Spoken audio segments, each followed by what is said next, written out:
On January 26, 2020, a tragic accident happened with one of the greatest basketball players to ever play the game, Kobe Bryant. They were headed to go watch a basketball game on Bryant's Mamba Sports Academy, where Bryant himself would coach Gianna's team. Unfortunately, the flight could not be completed. Around 9:45 in the morning, the helicopter collided into a mountain in Calabasas, California. The accident unfortunately killed all 9 souls on board. As of now, until the NTSB comes out with their preliminary and final report, it is unclear what the exact cause of the accident was. However, there's a lot of facts that we can go over right now to start thinking about what could have possibly gone wrong with the Sikorsky helicopter S-76 Bravo, November 7-2 Echo X-ray. On the morning of the 26th, the weather conditions weren't the most favorable to go flying. However, as helicopters, we do have special rules that we can abide by to go fly anyways. The departure airport, John Wayne Airport, was reporting 2-mile visibility and only 800 feet ceilings at the time of departure.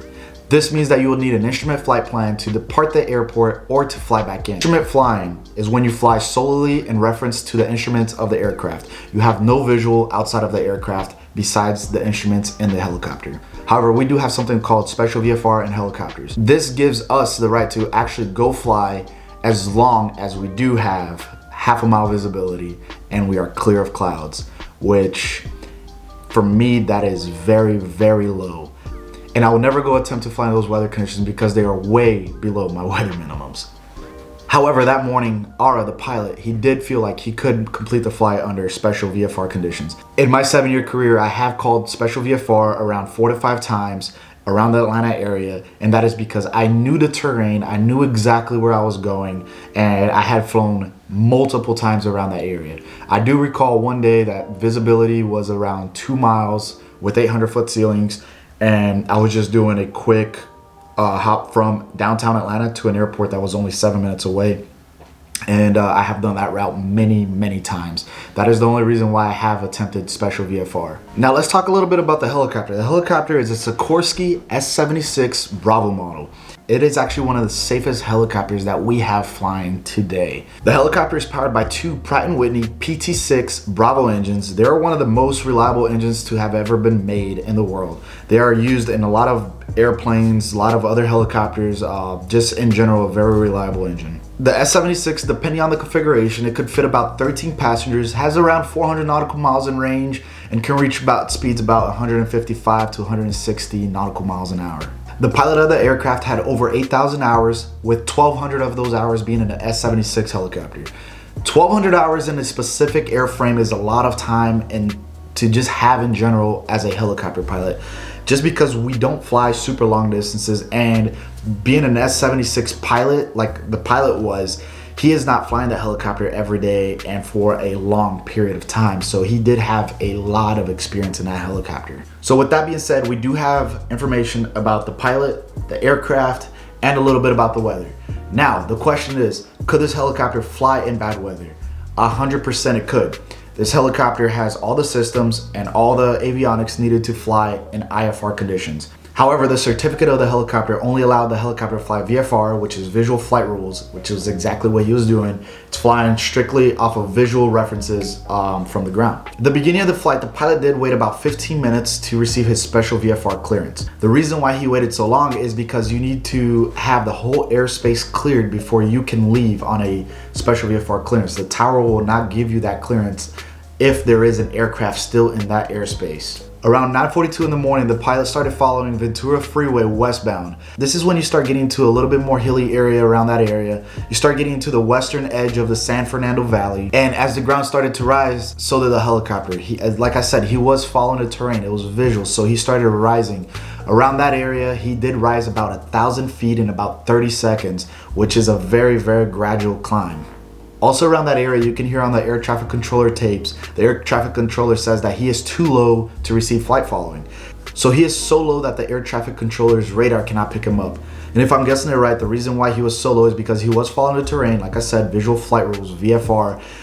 If he had gone any higher, he would have probably broke into a cloud or busted into one and he was just trying to maintain visual contact with the ground at all times. According to transponder data, around 9:46 in the morning, that's when the helicopter entered a left bank, and he started descending at a rate of more than 2,500 feet per minute and speeds exceeding 160 knots. This is when shortly after the helicopter did collide with one of the mountains and one of the ridges around that area. The helicopter hit the ridge with such great force that there was about a 600 feet debris field spread out with all the helicopter parts and everything that was in the helicopter. And scud running is a practice in which pilots lower their altitude to avoid clouds or instrument meteorological conditions, IMC, or like we talked before, instrument flight rules, IFR, in order to stay clear of weather and to continue flying with visual rather than instrument references. There's a lot of bad things that can come with scud running. One of them is CFIT. CFIT is controlled flight into the terrain. Is when you literally have control of the aircraft and you hit the terrain. I do believe this accident was CFIT. I do believe that he at some point did get into a cloud and he was spatial disoriented. Spatial disorientation is something that I have trained before. I've trained it multiple times. I've known many pilots that have trained multiple times for their company. However, it's not a requirement for you to go train every year or stay current on. Spatial disorientation is defined as the inability of a pilot to correctly interpret aircraft attitude, altitude, or airspeed in relation to the earth or other points of reference. So to avoid spatial disorientation, you have to fly the aircraft 100% dependent on the instruments of the helicopter. The instruments of the helicopter, they're going to tell you a lot of information. They're going to tell you the attitude of the helicopter. So if you're like this or like this, they're going to tell you your airspeed, the rate that you're descending or ascending. They're going to tell you your heading. They're going to tell you a lot of other information. There's certain GPSs that are in helicopters that will also show you the terrain around you. That is how you are going to get out of a sticky situation and being in a cloud. Airplane pilots, the airliners, whenever they're flying in clouds, of course they have autopilot and everything, but they're also checking the instruments as their secondary system. So I do believe that the pilot did get spatial disoriented. He started that left-hand turn at a very rapid rate of descent before he did hit the mountain. Unfortunately, it's a very, very sad event that happened. The world is shocked. I'm shocked. I grew up watching Kobe, play basketball. He's one of the best of all time, undeniably one of the best of all time, and is just this accident is here for us in the helicopter industry to analyze and learn from. No accidents in a helicopter can go unnoticed and unstudied, because this is how we learn. This is how we're going to start avoiding that same situation. My prayer and thoughts to Kobe and his family, every victim on board. It's just a very sad situation, and all we got to do is learn from it. So I appreciate you guys sticking along if you waited until the end of the video. And please leave a like. If you have any questions, leave it down in the description below, and we'll see you on the next video. Thank you.